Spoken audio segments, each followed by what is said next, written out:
두 개의 관계,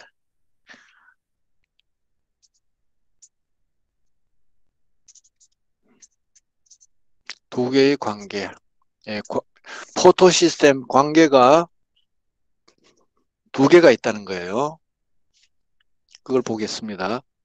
먼저 발견한 계기가 어떻게 되는지. 1957년생도 있잖아요. 우리 중에는. 그죠? 그러니까 얼마 안 됐다는 얘기예요. 지금 광합성 이게 밝혀진 게 겨우 우리가 살아있는 세대에 지금도 아직 100%다 밝혀지지 못한 게 있고, 그죠? 그 우리 이전에 사셨던 분들은 광합성이 뭔지 모르고 돌아가신 거예요. 지금 살고 있는 사람 중에도 광합성이 뭔지 모르고 까막눈으로 살아가는 사람이 많다는 얘기예요.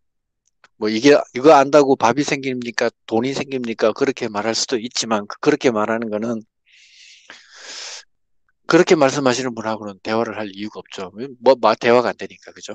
근데 우리는 이걸 알 수 있다는 게 참 행복이죠. 57년 미국의 식물 생리학자 에모스는 파장이 다른 두 개의 광선을 동시에 조사를 하면 쪼여주면은 따로따로 쪼여주면서 그 결과를 합한 것보다 광합성률이 더 크다는 것을 알아냈어요. 그러니까 동시에 쪼여주는 게 더 낫다는 거죠. 이러한 현상을 에머슨의 광합성 촉진 효과라고 한다. 그림 7-6을 보시면은 다음 페이지에 있어요.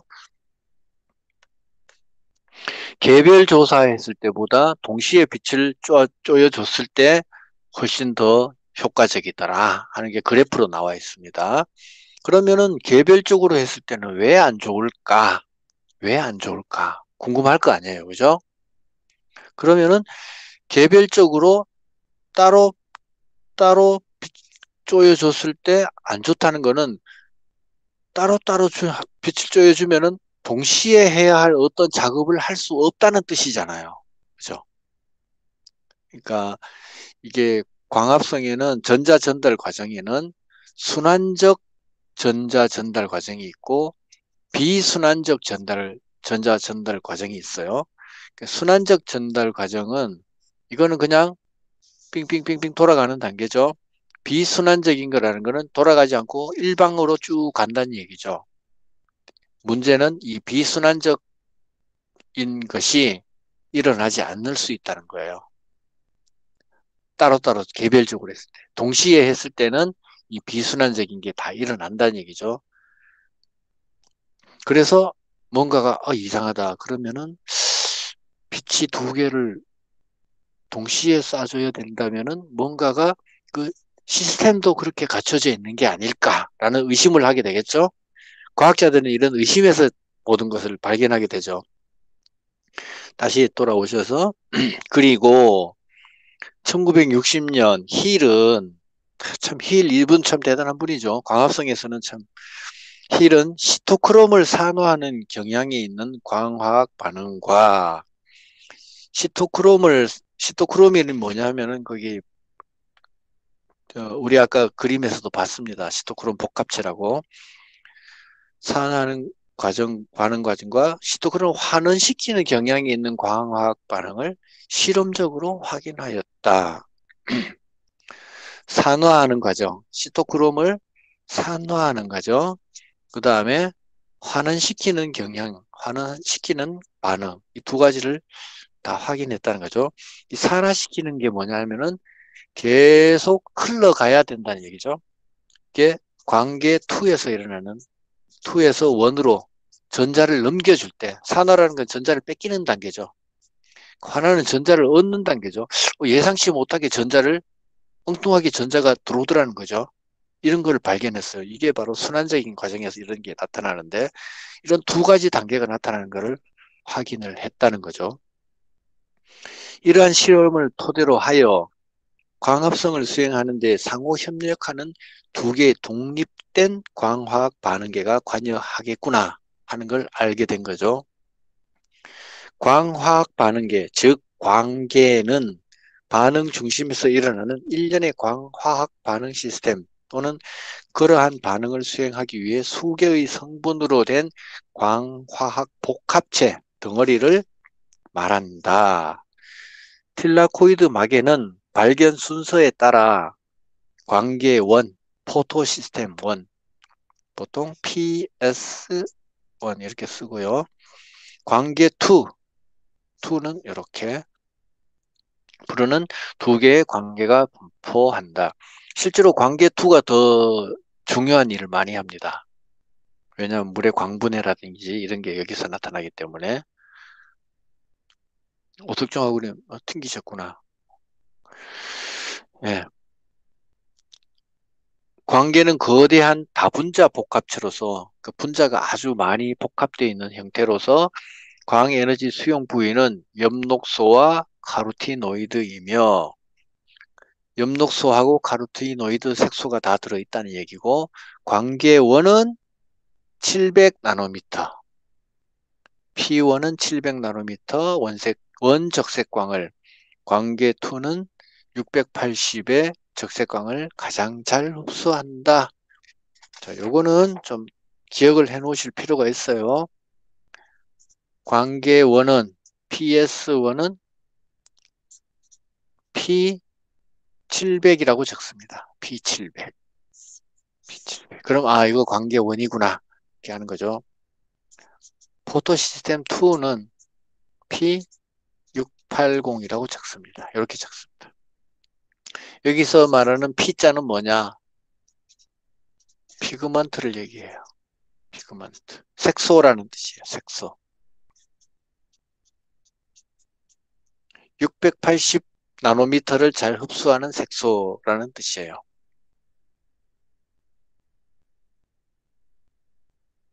요거는 좀 기억을 해 주세요.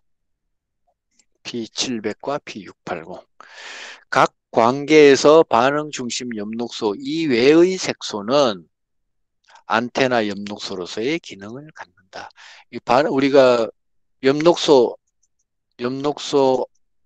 A 중에서도 특별히 관계 1에서는 700, 2에서는 680 부분, 이 부분이 중요하다. 잘 받아들인다는 뜻이지 다른 거는 절대로 빛을 받아들이지 않는다. 그건 틀린 겁니다. 다른 것도 다 받아들여요. 받아들이는데 특별히 P1은 관계 1은 700에서 잘 흡수가 되고 관계 2에서는 680 부분을 잘 흡수하더라. 그 뜻이에요.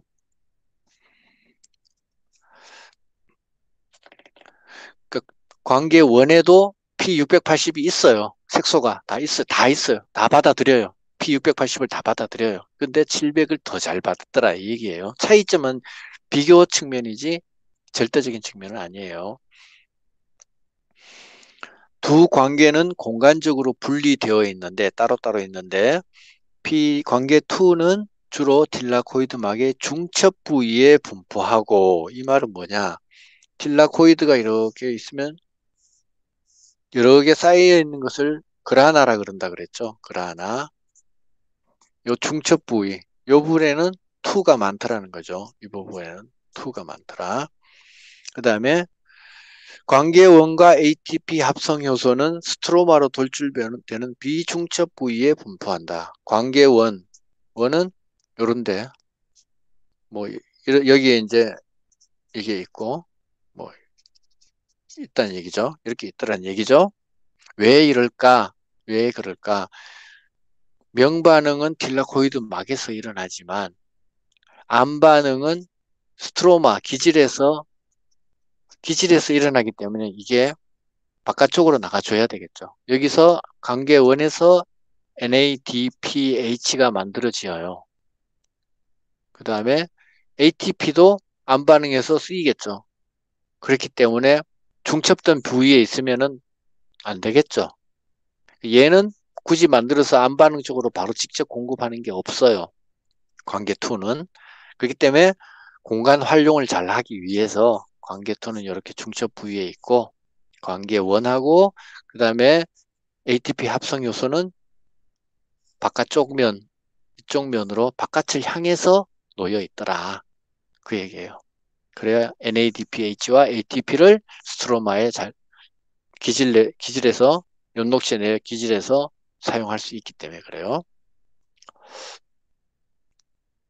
그리고 두 관계는 딜라코이드막의 양쪽으로 동일한 비율로 존재하는 것이 아니고 관계 2가 1보다 1.5배 정도 많이 존재한다. 관계 2가 훨씬 더 많더라. 더 많더라. 왜? 관계 1은 관계 2보다 일하는 게 조금 적어요. 얘 2는 물의 분해도 해야 되고 뭐 전자 전달도 처음 해줘야 되고 하기 때문에 얘가 할 일이 많죠. 원은 그냥 사실 이렇게 전달하고 하는 그 단계의 의미밖에 없다고 봐도 되고 원보다는 확실히 투가 더 중요한 일을 많이 해요. 그렇기 때문에 더 많다. 3. 전자전달계. 전자전달계. 전자를 전달하는 시스템. 시스템. 전자전달계는 우리 광합성에도 있지만은 호흡에도 있다. 호흡에도 있다. 전자전달계는 엽록체의 틸라코이드막에 전자 수용체 분자들이 전자를 받아들이는 수용체 분자들이 전자 친화력의 순서에 따라 전자와 더 친한 더 전자를 좋아하는 순서에 따라 연쇄적으로 배열되어 있는 것을 말한다. 그러니까 관계 2에서 전자가 이제 물분해가 돼서 전자를 다른 데다 전자를 해주면은 첫 번째 받는 녀석이 있고 두 번째, 세 번째, 네 번째, 다섯 번째 쭉 갈 거 아니에요? 하면은 PS2보다는 첫 번째 얘가 1번이 관계 2보다는 전자를 더 친화력이 더 좋아요. 2번이 1번보다는 전자를 더 좋아해요. 그러니까 뺏어올 수 있어요. 3번은 2번보다 더 전자 친화력이 좋아요. 그래서 전자를 뺏어올 수 있어요. 4번은 3번에서 뺏어와요. 5번은 4번에서 뺏어와요. 이런 식으로 전자가 전달되는 겁니다. 1번이 2번한테 나 전자 줄 테니까 너 좀 가져갈래? 이게 아니에요. 2번이 3번한테 너 전자 좀 가져가. 제발 부탁이야. 이게 아니고 2번이 야 1번 전자 내놔. 가져가고 3번이 야 너 전자 가져와. 내놔. 4번이 뺏어가고 5번이 뺏어가고 이런 식으로 전자가 뺏어가는 형식으로 해서 전자가 다음 단계로 이렇게 넘겨진다는 얘기예요. 전자 친화력 이런 말이 나왔어요. 이거 화학 용어입니다.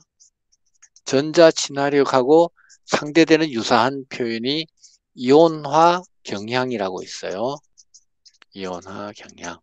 요거는 시간 관계상 광합성 내용이 짧으면은 제가 설명을 드리겠는데 요거는 시간 관계상 뺄게요. 화학 그 유튜브나 이런 데 보면은 요거 많이 나옵니다. 근데 설명할 때 들어보면 되게 어려울 거예요. 전문 용어를 써가면서 설명할 때 되게 어려울 텐데 그래도 어쩔 수 없어요. 이온화 경향은 이온이 되는 걸 좋아하는 거예요. 이온이 되기를 좋아하는 경향이에요. 이온화. 얘들은 주로 이온이 되는 걸 좋아하니까 플러스 쪽 애들이에요. 양이온 쪽 애들이 전자를 버리는 걸 좋아해요. 그죠? 뭐 수소도 그렇죠? 뭐 나트륨 그랬고 그죠? 칼륨 막 이거 다 플러스죠. 얘들은 옥텟 규칙을 만족하기 위해서는 전자를 그냥 별로 전자에 그렇게 미련이 없어. 한 개 정도면 줘버려 그냥 없어도 살 수 있어 이런 애들이에요. 얘들이 이온화 경향이 큰 쪽 애들이고 전자 친화력이 크다는 거는 뭐냐면 지금 염소 같이 뭐 이런 애들 그다음에 플루오르 있죠. 이런 애들 마이너스 1가죠. 얘들은 전자 한 개만 더 있으면은 옥텟 규칙을 만족시킬 수 있거든. 그러니까 전자가 되게 필요해. 갈급해. 전자 친화력이 좋은 애들이에요. 얘들은. 대체로 이런 애들이 전자 친화력이 강합니다. 산소도 전자 친화력이 뭐 좀 좋은 편이죠. 좋은 편이고 염소가 제일 전자 친화력이 크답니다. 플루오르도 크고 플루오리엘은 전기 음성도도 컸죠, 그죠?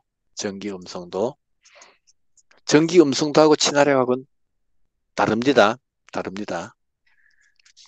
친화력, 이온화 경향 이 두 개가 비슷한 개념인데 상반된 개념으로서 제가 간단하게 설명드렸으니까 이 설명에 의해서 뭐 유튜브나 이런 거 보시면은 조금 더 하실 수 있을 거예요. 그래서 책을 읽어보면은 전자 친화력의 순서에 따라서 연쇄적으로 배열되어 있다. 이들 수용체 분자들은 인접한 분자들과 전자를 주고받는 관계에 있어서 전자 전달계는 일련의 산화환원 반응계라고 볼 수 있다. 뭐냐? 전자를 1단계, 2단계, 3단계, 4단계, 5단계로 전자가 계속 넘어가잖아요. 그죠? 그러면 전자가 1번이 처음 받을 때는 환원됐어. 넘겨줄 때는 산화돼. 얘도 받을 때는 환원, 넘겨줄 때는 산화, 받을 때는 환원, 넘겨주니까 또 산화. 이런 식으로 된다. 이 얘기예요. 전자를 잃는 것은 상하 반응이고 전자를 수용하는 것은 환원 반응이다. 알죠? 예. 전자는 매우 신속하게 전달된답니다. 1번, 2번으로 전자가 넘어가는 이 시간이 얼마나 빠르냐 한번 봅시다. 빠른 것은 피코초 10의 마이너스 12승분의 1 분의 1초라는 거죠. 어마어마하게 빨리 가는 거죠. 피코초. 느려도 밀리초 안에 일어난다. 수천분의 1초 안에 일어난다는, 천분의 1분의 1초 안에 일어난다는 거죠. 느려도. 눈 깜빡할 사이에 전자가 딴 데로 이동한다는 거죠. 먼저 관계 2에 들뜬 반응 중심용, 자, 여기서부터 이제 단계를 설명하는 겁니다. 수용 단계인데, 아, 음, 책에 있는 위에 그림을 보면서 천천히 일단 한번 보겠습니다. 보고 난 다음에 제가 그림으로 나중에 다시 한번 더 볼게요. 먼저 관계 2의 들뜬 반응 중심 엽록소인 P680에서 자, 그림에서 P680 찾아보세요. 위에 그림 7-7에서 관계 2의 680, P680 찾았죠. P680에서 전자를 빠르게 전달합니다. 그게 10의 12, 마이너스 12승분의 1초 정도, 12승분의 1초 정도. 빠르게 누구한테 주냐? 페오피틴이라고 하는 1차 전자 수용체로 전달된다. 제일 첫 번째로 전자를 받아들이는 수용체로 전달되는데 그 이름이 페오피틴이다. 약자로 PHEO라고 되어 있죠. 그게 페오피틴입니다. 전달됐어요. 그리고 전자를 잃고 산화가 됐어요. 산화가 된 P680은 곧바로 물이 광분해에서 나온 전자가 밑에 OEC죠. OEC의 매개로 P680에 보충된다. 물이 광분해되면서 전자가 분해됐는데 이게 다시 P680으로 전달이 된다. 그러니까 물에서 전자가 680으로 전달된 다음에 전자가 POP전으로 가는 게 아니고 P680에서 전자가 먼저 남을 줘버리니까 1차 수용체한테 줘버리고 전자가 없으니까 물에 있던 전자를 가져온다, 보충한다 이런 개념이에요. 그 다음 페오피틴은 엽록소를 구성하는 마그네슘 이온이 두 개의 수소로 치환된 엽록소의 A의 형태다. 이 형태로 엽록소와는 다르게 무색이다. 엽록소 가운데 보면은 마그네슘이 있었죠. 그죠? 마그네슘이 있었죠. 얘가 없고 수소 두 개가 이 자리에 들어와 있다. 그 얘기입니다. 그 다음에 페오피틴에 포착된 전자는 다시 반응 중심에 결합되어 있는 두 개의 플라스토퀴논에 전달된다. 위에 보면은 PHO 다음이 이제 QA, QB 있죠. QA, QB. 얘들이 바로 플라스토퀴논입니다. 플라스토퀴논에게 전달된다. 이때 QA는 하나의 전자를 전달하고 QB는 두 개의 전자를 운반한다. 어째서 그럴까? 그거는 계속 읽어보면 나오는데 QBA는 전자가 한 개 상태고 QB부터는 전자가 두 개 상태예요. 그림에서 가만히 한번 보세요. QB는 에서 밑으로 계속 빙빙빙빙 전자가 돌아 순환하는 게 보이죠? 그림이. 그래서 QB에 오기 전에 PQ라고 있었죠. 그 PQ에서 전자가 하나가 있는 거예요. 걔가 QA에서 받은 전자 한 개랑 합쳐지니까 두 개가 되는 거예요. 그래서 두 개를 운반한다. 이렇게 두 개의 전자를 받은 QB는 두 개의 양성자를 수소 이온을 스트로마로부터 취하여 완전히 환원된 플라스토키놀이 되어 관계 2 복합체로부터 분리되어 이중층 안에 플라스토키논 풀에 함유한다. QB에서 이제 전자가 합쳐졌죠. PQ에서 온 전자 한 개랑 그 다음에 QA로부터 받은 전자 한 개랑 합쳐져 가지고 QB가 됐어요. QB 다음 단계는 PQH2죠. PQH2. 이 H2가 뭐냐 하면은 위에 양성자 두 개가 EH 플러스가 전달돼서 받았기 때문에 H2가 되고서요. 그리고 H2 다음에 플러스가 아니잖아요. E 플러스가 아니죠. 그거는 전자도 받았기 때문에 EH 플러스가 전자 두 개를 받으면은 그냥 EH가 되는 거예요. 그죠? 얘는 모자라는 전자, 얘는 남는 전자니까. 그죠? 그래서 EH가 된 거예요. 그래서 PQH2가 됐어요. PQH2는 이게 내재성이에요. 내재성. 그래서 이게 막 둥둥 떠다녀요. 인지질 이중층 안쪽을 막 둥둥둥둥둥 떠다녀요. 얘들이 막 수영장에서 목욕하듯이 막 떠다니듯이 떠다녀요. 그래서 풀이라고 그래요. 풀.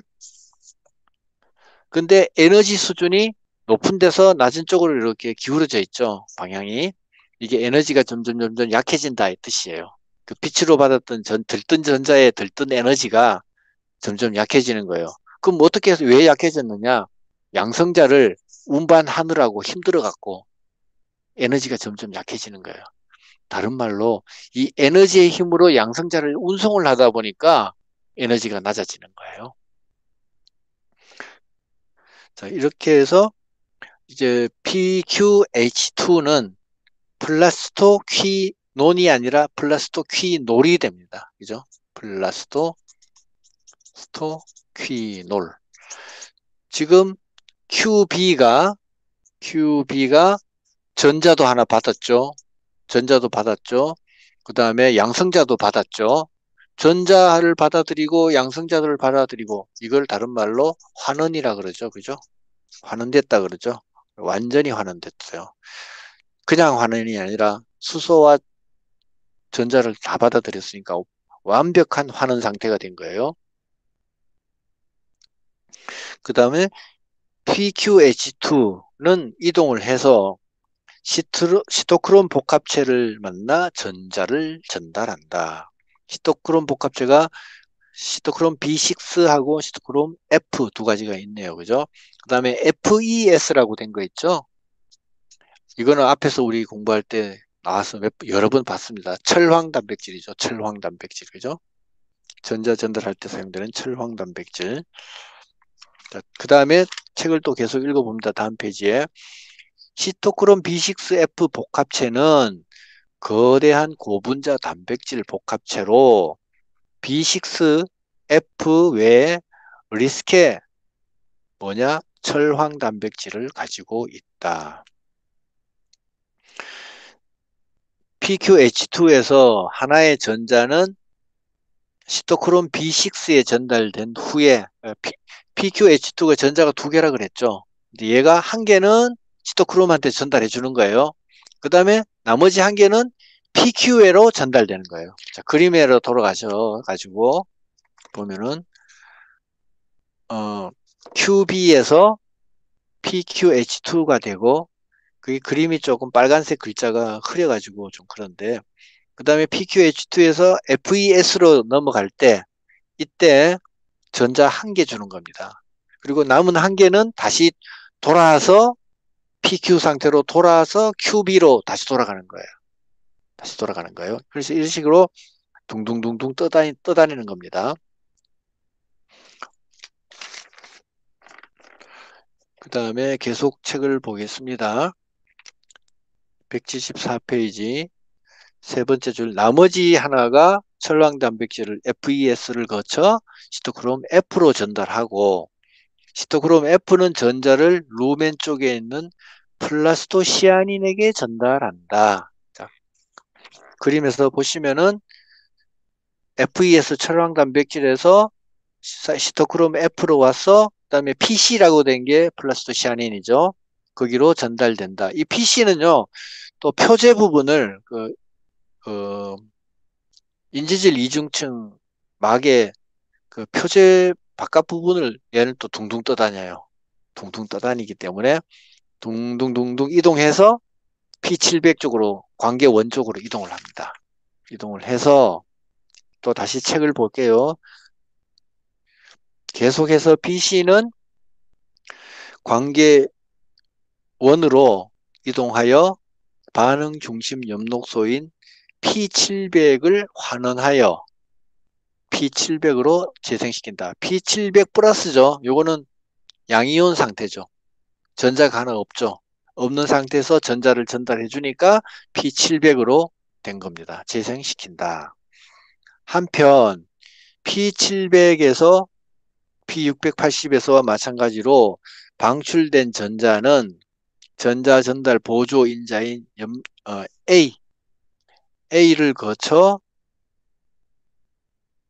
1차 전자 수용체인 황철화 단백질을 환원시킨다. 황철화 단백질. 거기 보시면 그림에 다시 돌아오세요. 173페이지에 오시면은 관계1에서 PC, 밑에 PC에서 전자를 P700으로 전달해 줬어요. 자, 여기서는 이제 그림에 빠져 있지만 햇빛이 내리쬐면은 관계2에도 내리쬐고 관계1에도 햇빛을 내리쬐요. 관계1에도 마찬가지로 광수학 복합체가 같이 달려 있어요. 여기서 이제 전자가 에너지가 이제 양성자를 수소이온을 수송하면서 힘이 빠졌어요.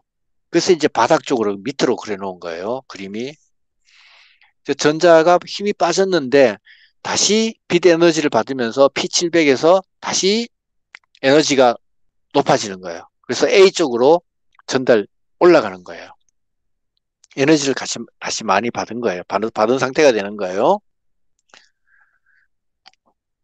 그 다음에 다음 페이지 또 넘어가서 책을 계속 읽습니다. 필로키논은 비타민 K1으로도 알려진 키논의 일종이다. 전자를 받아 환원된 황철화 단백질은 환원력이 대단히 강하여 공여받은 전자를 페르독신을 거쳐 FNR의 매개로 최종적으로는 NADP 플러스에 수용되어 NADPH를 생성한다. 여기까지예요. 단계가 여기까지입니다. 전자 전달 단계가 여기까지입니다. 이 단계를 이제 보는데 그림으로 다시 돌아가서 173페이지에 가서 P700 관계원에서 P700 볼게요. P700에서 에너지가 또 들뜬 상태가 됐어요. 그럼 A 상태로 갔죠. 필로키논 넘어가서 FD로 갔습니다. FD가 페로독신이죠. 페로독신.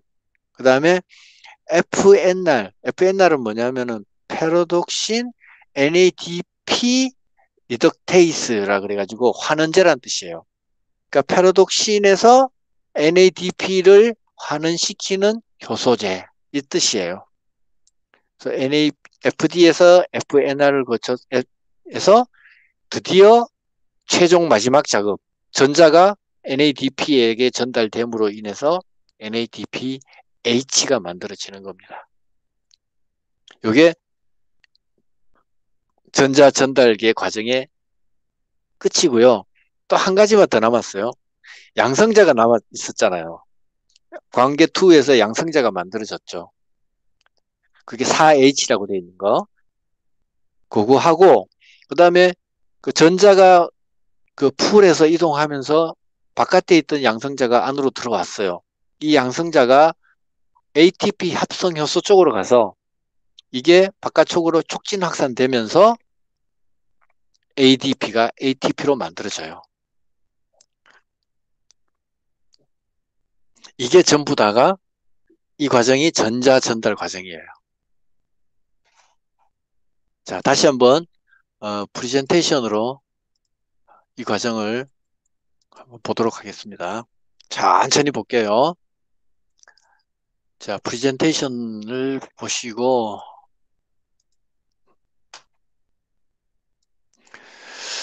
먼저 이 밑에가 루멘 쪽이라고 되어 있는데 딜라코이드 안쪽이라는 얘기죠. 딜라코이드 안 내부라는 얘기죠. 그 다음에 이 막은 딜라코이드 막이라는 얘기죠. 인지질 이중층이고, 그죠? 그 다음에 바깥쪽은 스트로마, 스트로마 쪽입니다. 스트로마 엽록체 내부죠. 엽록체 내부. 자, 그러면은 관계 2를 거쳐서 시토크롬 복합체를 거쳐서 그다음에 관계 1을 거쳐서 ATP 합성 요소. 이 네 가지 장치가 주요 장치입니다. 그러면 먼저 관계 2에서 빛을 받습니다. 햇빛이 내리쬐입니다. 내리쬐면은 광수합 복합체죠. 여기도 클로로필 뭐 복합체 프로틴 CP가 클로로필 엽록체 단백질 복합체라는 뜻이에요. 다 어쨌든 이런 복합체들이 많이 있어요. 아마 실제로는 이거보다 더 복잡할 수도 있겠죠. 그러면은 빛 에너지를 받으면 에너지들이 보조 색소들이 막 들뜨겠죠. 그 에너지를 전달을 합니다. 그럼 P680에 전달하면은 P680이 들뜨겠죠. 얘는 옆에 있는 보조 색소들에서는 에너지를 전달했지만 전자를 전달해 주는 게 아니에요. 에너지를 전달했어요. 했는데 P680에서는 전자가 들떠서 전자를 페어피틴에게 전달합니다. 이 페어피틴이 1차 전자수용체죠. 전자수용체, 1차 전자수용체. 그죠? 전자 한 개가 넘어가서 플라스티키노 A, 그 다음에 B로 넘어가죠. B로 넘어가는데 A에 있을 때는 전자가 한 개고 B에 왔을 때는 전자가 두 개가 됩니다. 왜 두 개가 되느냐?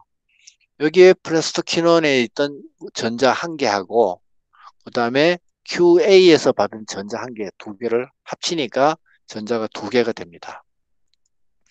그 다음에 이 PQ가 전자를 받아가지고 넘어와서 PQH2가 되죠. 이건 왜 그러냐? 바깥에서 얘가 들어오면서 전자가 두 개니까 양성자도 두 개를 받아오겠죠. 플러스 마이너스는 끌리잖아요. 그죠? 끌려서 들어오니까 PQ가 아니라 PQH2가 됐습니다. H2 플러스가 안 된 이유는 전자도 아까 두 개 받았으니까 그렇다고 얘기했죠. 이 속에는 H2 속에는 전자가 숨어 있는 겁니다. 그래, 전자가 안 숨어 있으면 여기 플러스라는 표시가 밑에도 여기도 플러스가 있어야 돼요. 2 플러스라고 돼 있어야 되는데 그게 아니기 때문에 전자가 이 속에 숨어 있어요. 그 다음에 이게 이 전체를 가지고 풀이라고 그래요. 풀. 뭐냐면은 이 플라스토키논이 여기를 둥둥둥둥 떠다녀요. 둥둥둥둥 떠다니면서 사실 뭐 시토크론 복합체가 여기 딱 한 개만 달랑 있는 게 아니거든요. 이 옆에도 한 개 있고 옆에도 있고 관계2도 이렇게 주변에도 있고 많단 말이에요. 이게 한두 개가 아니에요.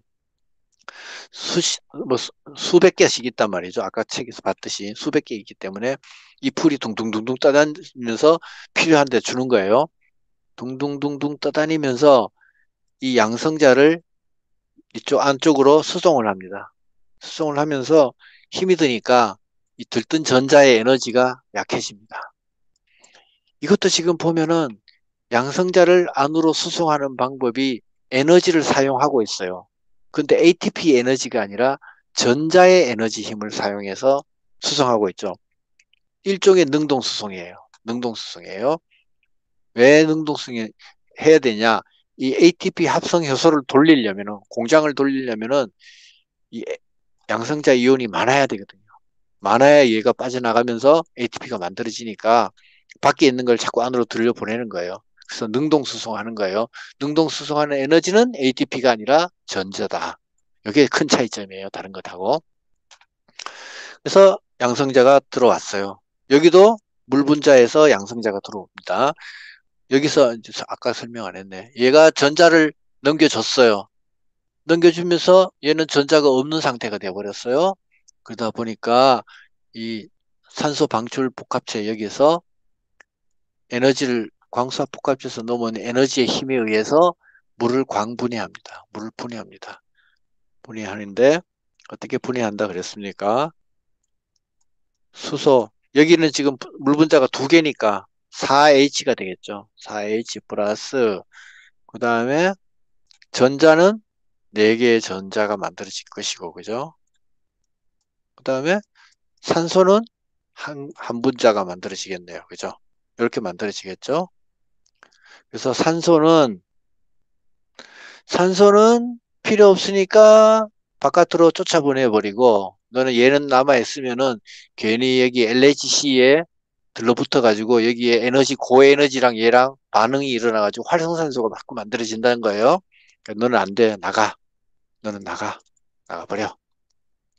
밖으로 보내고 그 다음에 양성자는 너는 필요해. 여기로 와. ATP 합성효소 돌려야 공장 돌려야지. 그렇게 되죠. 그 다음에 여기 볼게요. 계속 볼게요. PQH2에서 전자 하나를 이때 전자는 이제 바닥 상태의 전자예요. 들뜨지 않은 상태의 전자예요. 왜? 얘를 수송하느라고 힘을 다 빼가지고 기운이 다 빠졌어. 그래서 철강 단백질로 전달해주고 그 다음에 시토크롬 F를 통해서 플러스 시아닌으로 전달했죠. 이 정도 되면 이제 전자는 거의 힘이 없어요. 그죠? 안정된 상태예요.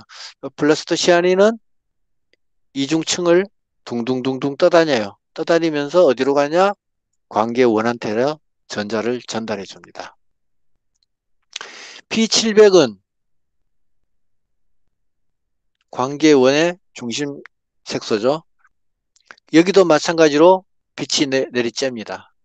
빛이 내리쬐면은 빛 광수와 복합체에서 보조 색소들에서 받은 에너지의 힘으로 P700의 전자가 들뜨게 되죠. 이 들뜬 전자가 A로 이동하고 A에서 페로독신으로 이동합니다.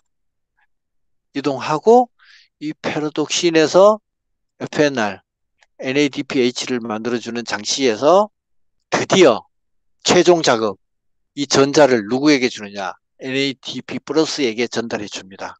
그러면은 어떤 일이 생기느냐? NADP 플러스가 지금 플러스 상태죠.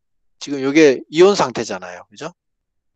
NADP, DP 플러스가 없어지고 전자를 받으니까 H가 되고 또 플러스 H 플러스가 됩니다. 이 플러스는 이쪽으로 넘어왔죠. 결국 수소와 전자를 다 받아들인 셈이 되는 거예요. 수소 두 개, 전자 두 개를 받아들여서 H가 그대로 남아있는 상태가 되죠. 근데 복잡하니까 뒤에 건 생략해버리고 요것만 딱 이렇게 표시를 하는 겁니다. 너무 복잡하니까. 다 쓰면 복잡하니까. NADPH. 그래서 NADPH 요거는 다음 단계인 암반응으로 넘겨지게 되는 겁니다. 그래서 관계원하고 ATP 합성 요소는 그라나에서 바깥 측면으로 이렇게 모양이 져 있어요. 왜? 암반응은 어디서 일어난다? 스트로마에서 일어나기 때문에 바깥쪽으로 이렇게 모양이 나 있다는 거죠. 이렇게 해서 전자 전달 과정이 끝났습니다.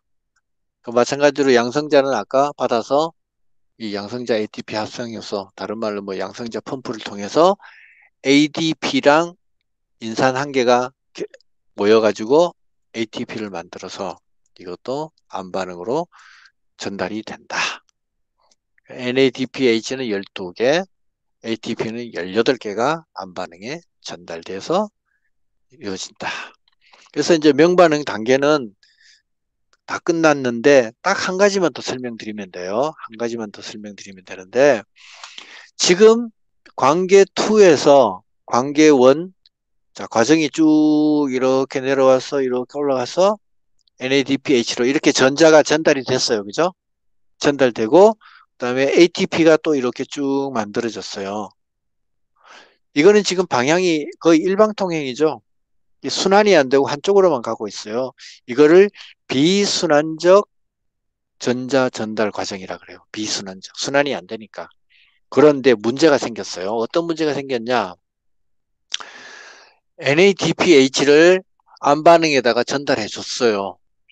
근데 무슨 이유에서인지 안반응이 스톱이 돼 버렸어. 왜 스톱이 됐냐? 예를 들어 뭐 CO2가 모자랐다거나 거기에 필요한 뭐 RUBP라고도 있는데 뭐 같은 어떤 필요한 재료들이 모자랐어요. 안반응이 스톱이 돼 버렸어. 그러면은 이 NADP를 넘겨줬는데 거기서 NADP를 사용하고 난 다음에 다시 NADP 플러스 상태로 돌아와야 되거든요.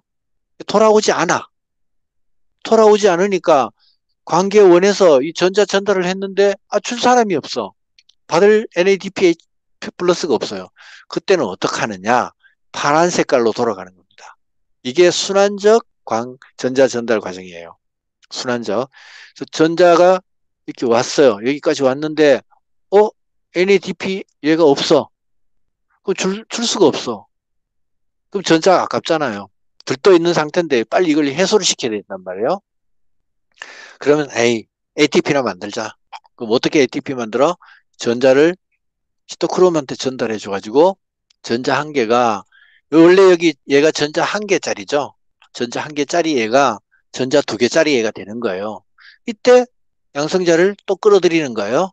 끌어들이면서 에너지를 낮춰서 다시 또 전자가 또 이렇게 전달이 되는 거예요. 또 가고 또 빛을 받아서 전자가 또 들뜨면 또 가고 계속 이렇게 순환이 되죠. 계속 순환이 돼요. 이렇게. 이거를 순환적 광인산화. 근데 순환적 광인산화는 문제가 있어. 여기서 나오는 ATP 합성 요소는 그래서 ATP는 만들어낼 수 있어요. 그죠? 근데 이 NADPH는 만들 수가 없다는 거죠. NADPH는 만들 수가 없다.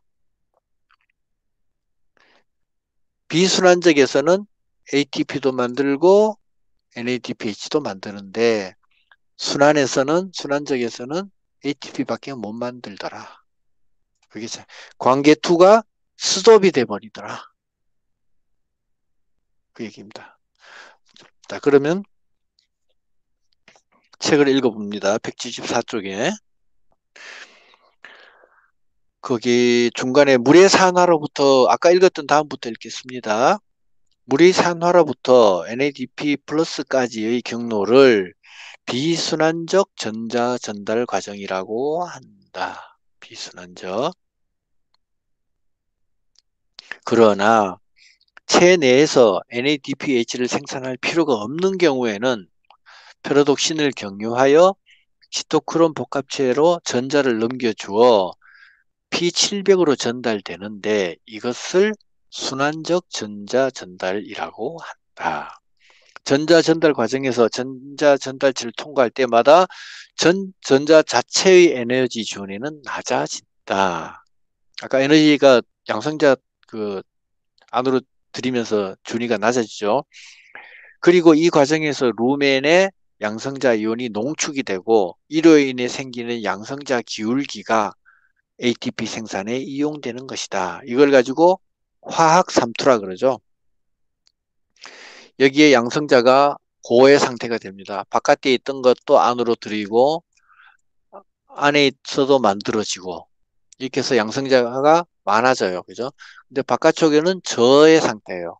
왜 저의 상태냐? 안으로 보내줬는데다가 이 NADP조차도 양성자를 뺏어가요. 그게 저의 상태예요. 그러니까 고에서 저로 자연스럽게 확산이 되는 겁니다. 삼투가 일어나죠. 삼투작용이 그래서 화학적인 삼투다. 그래서 화학 삼투라 그럽니다.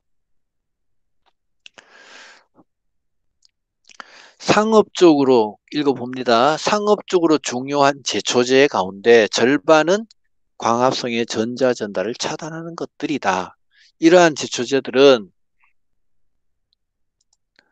틸라코이드 막에 있는 특정 단백질에 결합하여 특정 전자 전달체의 결합을 방해하여 전자의 전달을 차단한다. 우리 제초제가 바로 이런 작용을 한다는 얘기죠. 제초제가 그림 7-8.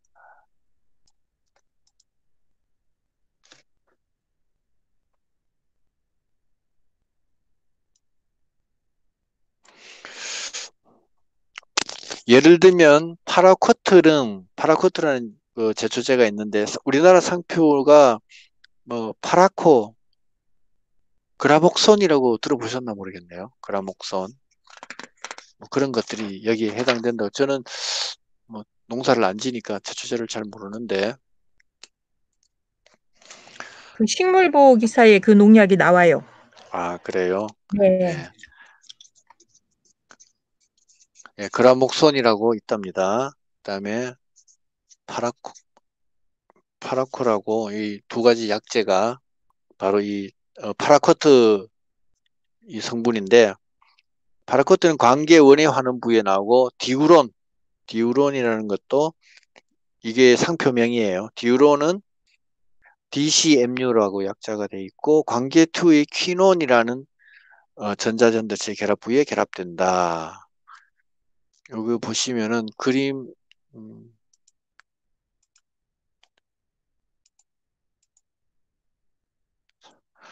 자, 앞으로 뭐 이렇게 농업의 실물적인 그 내용은 저보다는 다른 분들이 더 잘 아시니까 저는 실용적인 농업은 잘 몰라요. 과학적인 이론 쪽만 관심 있어가지고 하는 거지.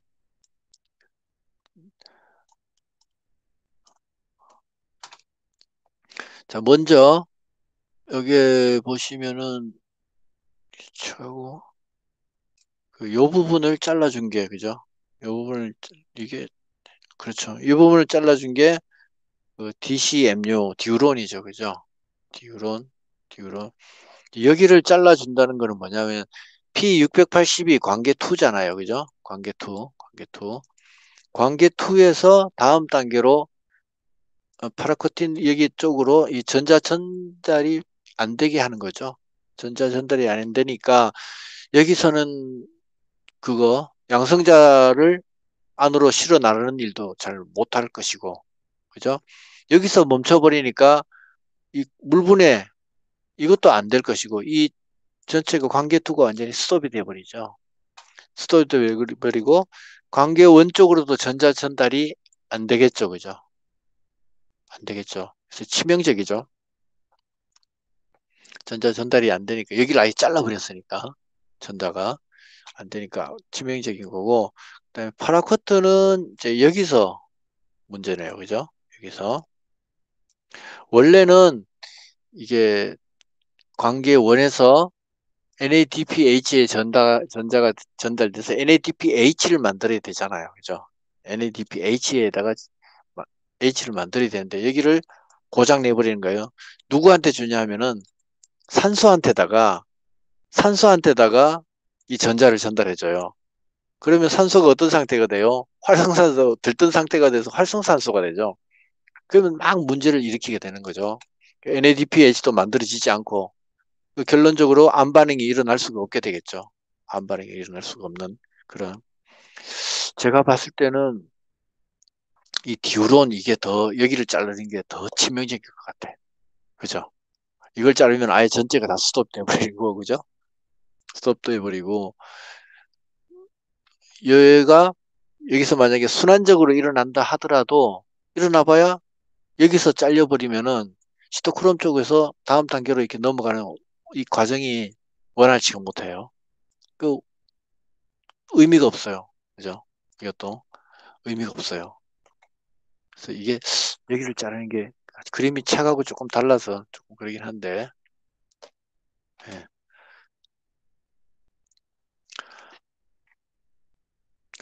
계속 책을 읽어보겠습니다. 뭐 이게 어려운 내용은 아니니까. 광합성 전자 전달계의 특정 부위에서 작용하는 이들 제초제는 역으로 전자 전달계를 연구하는 데 이용되기도 한다. 특히 두 관계 사이의 전자 전달을 차단하고자 할 때 듀론이 흔히 사용되고 있다. 듀론이 더 끔찍하잖아요, 그죠? 이게 더 잘 사용되고 있다. 그 다음에 광인산화까지만 보고 오늘 공부 마치겠습니다. 자, 빛을 통해서 명반응에서 빛을 이용해서 ATP를 만드는 거, 이걸 광인산화라고 한다고 했습니다. 이것도 앞에 계속 공부했으니까 금방 읽으면 금방 이해 가실 겁니다. 제가 밴드에다가 ADP가 뭐고 ATP가 뭔지 자, ADP가 뭐고 ATP가 뭐 어떻게 왜 숫자가 이게 글자가 의미하는 게 D하고 T가 의미하는 게 뭔지 여러분들이 이제 다 아시죠? 못 봤는데요. 보니까 그 부분이 한 20명이 좀 안 되던가? 그 글 읽으신 분이 제가 한번 볼게요.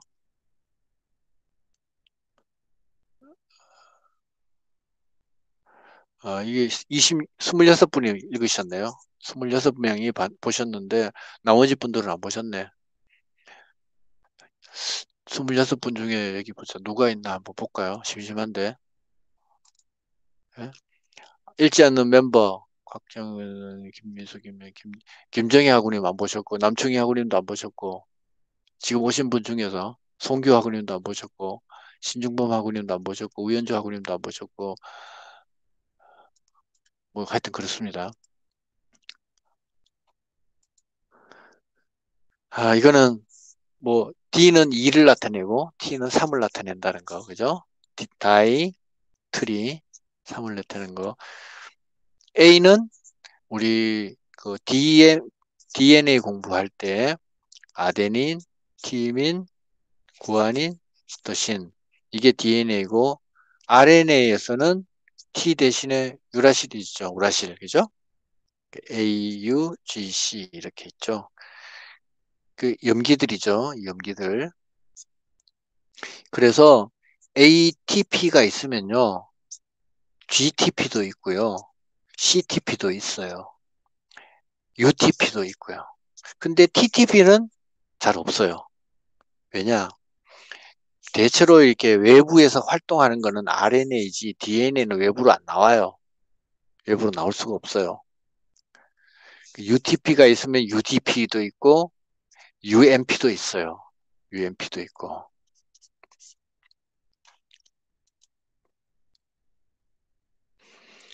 ATP도 AMP가 있고 ADP가 있고요. CTP도 마찬가지예요. 이게 다 ATP랑 비슷한 역할들을 해요. 근데 에너지는 주로 ATP가 사용됩니다. ATP가 ADP에, ATP에서 ADP로 되면서 이게 아데닌 그다음에 고탄당이 있죠. 아데닌하고 그 리보스 당이 합쳐진 거를 아데노신이라 그런다고 했죠. 그죠? 아데노신. 아데노신에 인산이 한 개 붙으면은 AMP가 돼요. 두 개 붙으면은 ADP가 되고 세 개 붙으면은 ATP가 돼요. ATP가 돼요. 근데 얘들이 결합했다가 결합을 할 때 많은 에너지가 들어가요. 근데 결합했던 것이 떨어지면서 많은 에너지를 방출해요. 이 에너지 방출되는 에너지를 가지고 사람이 활동을 하는 겁니다. 식물도 똑같이 그렇고요. 다 그래요. 모든 생물은. 그래서 ATP에서 ADP를 될 때, 그다음에 ADP에서 또 AMP로 될 때도 이게 T가 하나 떨어져 나가면은 또 에너지가 발생합니다. 그런 작용들이에요. 그래서 이 에너지 할 때 ATP를 그 생물체들이 ATP를 사용하는 원리가 그런 겁니다. 그래서 이게 분자 결합이 있고 떨어지고 하면서 에너지가 결합을 시키면서 에너지를 축적하고 떨어뜨리면서 에너지를 사용하고 발산시키는 그런 작용이 분자 결합에서는 일어난다는 거죠. 광인사나 거기 한번 읽어보겠습니다. 이거 누가 읽어보실까? 누가 읽어보실까? 임정은 학우님 오늘 1등 오셨는데 자 1등 오신 걸 기념으로 뭐랄까 기념이 좀 그렇고 고마워서 한번 읽어주세요. 네. 명반응에서 광에너지의 일부는 NADPH의 형태로 저장되고 일부는 ATP의 형태로 저장된다. 염록체의 전자 전달 과정을 거쳐 형성되는 실라코이드 막의 양성자 줄기를 이용하여 ATP를 합성하는 것을 광인산화라고 한다. 즉 ADP의 무기인산이 결합하여 ATP를 생성하면서 광에너지의 일부를 ATP라는 고에너지 화합물에 저장하는 화학 반응이다. 광인산화가 중요한 이유는 광합성 과정에서 이산화탄소를 환원시키는 데는 물론이고 엽록체에서 일어나는 다양한 대사 활성을 지원하는데 ATP가 끊임없이 공급되어야 하기 때문이다. 광인산화의 기작은 1960년 미첼이 제안한 화학 함투설로 설명하고 있다. 이 가설에 따르면 물의 광분해와 전자 전달 과정에서 루멘 쪽으로 방출되는 양성자, 수소 이온으로 형성되는 망 내외의 양성자 기울기가 ATP 합성에 필요한 자유 에너지의 공급원이 된다. 다시 말해 실라코이드막 내외의 양성자 농도 기울기가 ATP 합성 효소를 구동하여 ATP를 합성한다. 최근의 연구 결과에 따르면 일반적으로 4개의 양성자가 ATP 합성 효소를 통과할 때 하나의 ATP가 합성되는 것으로 알려져 있다. 미토콘드리아의 산화적 인산화에서는 내외막 사이로 방출된 양성자 중에서 3개의 양성자가 하나의 ATP를 합성한다. 현재까지 알려진 ATP 합성 효소의 구조와 ATP 합성 모델의 한 가지 예는 그림 7-9에서 보는 것과 같다. 이상입니다. 예, 감사합니다. 이게 말을 읽어보면은 어떻게 보면 어려울 것 같고 어떻게 보면 이해할 것도 같은 제 말을 들으면은 되게 간단한 내용이고 책으로 읽으면 되게 복잡해 보이고 막 그러죠, 그죠? 결론은 간단한 겁니다. 간단한 건데 책에 나오는 용어에 우리가 익숙하지 않아서 그런 것 뿐이에요. 자, 이게 그림을 한번 마지막으로 우리 보고 마치겠습니다. 창 프레젠테이션 공유 들어갔습니다. 자, 이게 여기가 루멘 쪽이죠. 루멘 쪽이고 바깥이 스트로마 쪽이죠. 스트로마 쪽. 보시면은 이 안쪽에서 양성자 3개가 통과를 하면서 안쪽으로 통과를 해서 들어가서 ADP랑 인산이 한 개 만든 무기인산, I자는 인오르가닉이라 무기란 뜻이라 그랬죠. 무기인산이 만나서 ATP가 되는 거죠. ATP. 그래서 이게 시계 반대 방향으로 돌아가죠. 시계 반대 방향으로, 그죠? 시계 반대 방향으로 돌아갈 때는 ATP를 만드는 과정이고, 이게 시계 방향으로 돌아가면은 ATP를 소모해서 뭔가 다른 일을 하는 단계예요. 그죠? 근데 우리 여기서는, 예? 선배님, 저 죄송한데요. 예, 지금 화면이, 저 그림 프레젠테이션 화면 아닌가요? 예, 맞아요. 근데 저만 이걸 못 찾고 있나요? 그 백지 화면이 글씨 쓴 칠판 화면이 나와서. 아, 돌려. 그러면은요, 네, 폰으로 한번 천천히 찾아보세요. 네, 알았습니다. 그러면은 어디에 고정을 시켜놨나 보네요. 제 그 백지 종이 그림을 아마 고정시켜 놓으셔서 그런 거고, 그걸 해제해 보세요. 다시 한번 거기 제 네, 화면을 됐습니다. 예, 네네네네. 자동으로 넘어가요, 이게. 네, 감사합니다. 예, 예. 우리 책에서 보면은 뭐, 이게 학자들이 양성자 3개가 돌아갔을 때 한 바퀴 돈다는 책도 있고, 우리 책에는 4개라는 말도 있고, 이렇게 해서 조금씩은 차이가 있어요. 조금씩 차이가 있는데, 이게 왜 차이가 있냐면은, 양성자를 다른 데 사용하는 경우가 있어요. ATP를 다른 데 사용하는 경우가 있다는 거죠. 다른 걸 수송하기 위해서 ATP가 더 들어가기 때문에, 결국은 양성자가 4개를 써야 되는 것다. 그 다음은 이런 식으로 그렇게 해서 이제 4개로 보는 데도 있고 3개로 보는 데도 있어요. 세포호흡에 들어가 보시면은 이게 그때 왜 이게 숫자가 다른지를 설명해 드릴게요. 근데 어쨌든 이게 풍선같이 이게 풍차가 이게 바깥으로 나 있죠. 여기가 들어가는 입구고 이게 나가는 입구예요. 만약에 생산이 이걸 사용한다면은 시계 방향으로 돌 거고 이쪽으로 이렇게 들어와서 이렇게 빠져나가겠죠. 빠져나가면서 어떤 일을 하게 되겠죠. ATP가 ADP가 되는 거죠. 반대 방향으로. 그리고 이게 스트로마 쪽으로 이게 나와 있다는 것도, 이게 둥근 쪽이 스트로마 쪽으로 나와 있다는 것도 이게 의미가 있는 거예요. 만약에 ATP를 안쪽에서 만든다 그러면은 이 방향이 반대로 돼야 돼요. 반대로 돼야 돼요. 이게 동영상에서 여러분도 이거 돌아가는 거 보셨죠? 우리 몸에서도 이게 세포마다 이게 몇 개 있을까요? 엄청나게 많아요. 어마어마하게 많아요. 세포 한 개당 세포 한 개당 보자.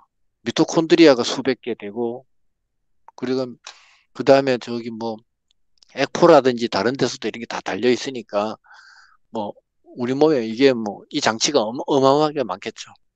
이게 돌아가면서 ATP를 만든다는 거죠. 이게 돌아가면서 ATP를 만들기 때문에 우리가 손짓도 할 수 있고 말도 할 수 있고 살아갈 수가 있는 거죠. 에너지로. 신기합니다. 그죠? 이게 실제로 이 3차원으로 풍차처럼 이렇게 빙글빙글빙글 돌아가면서 ATP를 만들어요. 공장에서 물건 만들어내듯이. 지난번에 걸어가는 단백질도 보셨지만 이렇게 핑핑핑핑 돌아가는 공장 같은 이런 단백질도 있다는 거. 자, 그러면 책을 거기 그림 7-9에 작은 글자 있죠? 그거 한번 읽어보겠습니다. F형의 이게 지금 F형의 양성자 ATP화제, 양성자 가수분해 효소를 ATP 신테시스라고 한다. 이거는 ATP 합성 효소예요. F형이라 그러고 뭐 F형도 있고 P형이 있고 V형이 있어요. 지난번에 책에 잠깐 나왔는데 P형 있고 뭐 V형도 있고 F형 이렇게 있어요. F형이 이게 이제 ATP를 만들 때 사용되는 미토콘드리아나 그다음에 틸라코이드 막에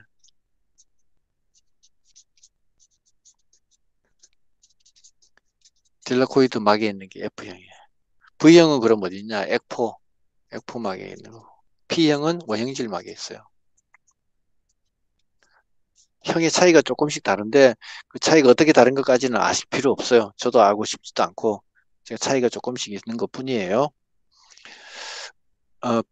V형은 우리 앞에 몇 페이지인가? 142페이지인가 나왔어요. 142페이지. 거기 찾아보시면 나와요. 특별히 엽록체의 틸라코이드막에 분포하는 것을 CF0, CF1, 그 다음에 미토콘드리아 내막에 존재하는 것을 F0, F1 ATP 합성 효소라고 부른다. CF0, CF1과 F0, F1 ATP 합성 효소는 서로 비슷한 구조를 가지고 있다. 틸라코이드 막의 ATP 합성 효소는 분자량이 400kDalton, 킬로달톤에 이르는 대형 복합체로서 킬로달톤 이거는 인터넷 참 찾아보세요. 킬로달톤 이거는 단위는 이거 직접 찾아보시기 바랍니다. 검색하면 나옵니다. 에 이르는 대형 효소 복합체로 두 개의 거대한 소단위 복합체로 구성되어 있다. CF는 엽록체의 짝짓기 인자에서 유래한다. CF는 친수성 막복합체로서 ATP 합성 요소를 충분히 효소로 작용한다. CF0는 A 소단위체와 C 소단위체 연결고리 사이의 연결 부위에 양성자 통로를 형성하여 전기화학적 양성자 기동력에 의해 양성자가 천을 통과하면서 회전 모터를 돌린다. 이에 따라서 CF1이 회전하면서 ADP와 무기인산을 결합해서 ATP를 생성한다. F형은 B형과 달리 모터의 회전 방향이 시계 반대 방향이다.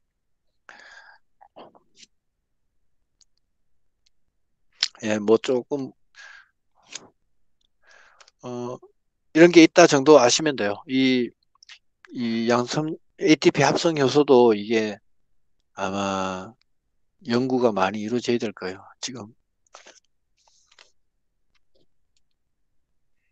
이게 그러니까 에너지를 양성자 몇 개로 에너지가 만들어지냐 이거는 학자에 따라 개념들이 조금씩 다 달라요. 다른 책에도 찾아보면 또 다르고 우리 교재 내에서도 보면 다르다고 말하고 있어요. SF 거기 호흡에 가보시면은. 자, 오늘은 명반응까지 끝냈습니다. 명반응이 어렵고요. 안반응은 심플해요. 간단해요. 근데 안반응이 끝나고 난 다음에 이제 다른 내용들이 또 조금 더 나오기 때문에 그래서 다음 주에 좀 더 해야 될 것 같고요. 오늘 하신 것 중에 이거는 꼭 알고 싶다. 근데 이해가 잘 안 된다 하시는 부분 있습니까?